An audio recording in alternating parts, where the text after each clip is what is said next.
Ne vous méprenez pas. Les lumières qui scintillent ne sont pas des étoiles filantes, mais une vingtaine de lanternes déambulant dans les rues de Bonneval-sur-Arc. À la tête du cortège, Christelle Borotte, guide passionnée de la Facime, qui nous présente l'histoire et l'architecture de ce village hors norme. Au pied du col de l'Iseran, à 1800 mètres d'altitude, c'est ici que vivent des habitants hors normes, amoureux de la montagne et de la nature. Dernier village témoin de l'habitat montagnard authentique, il est classé plus beau village de France.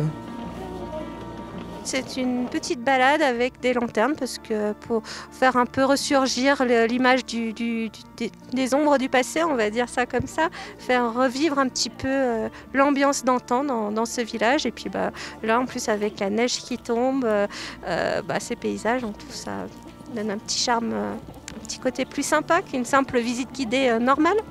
Un village qui a su conserver son architecture traditionnelle, aujourd'hui classée. Des habitations rustiques qui devaient avant tout conserver la chaleur des foyers. C'était une vie simple, c'est-à-dire ils savaient se contenter du peu qu'il y avait, c'est-à-dire par exemple il n'y avait pas de bois de chauffage, pas énormément de bois de chauffage, du coup on trouvait d'autres solutions pour chauffer et par exemple le combustible de mouton, c'était le fumier de mouton, ça pouvait devenir un très bon combustible par exemple. Voilà.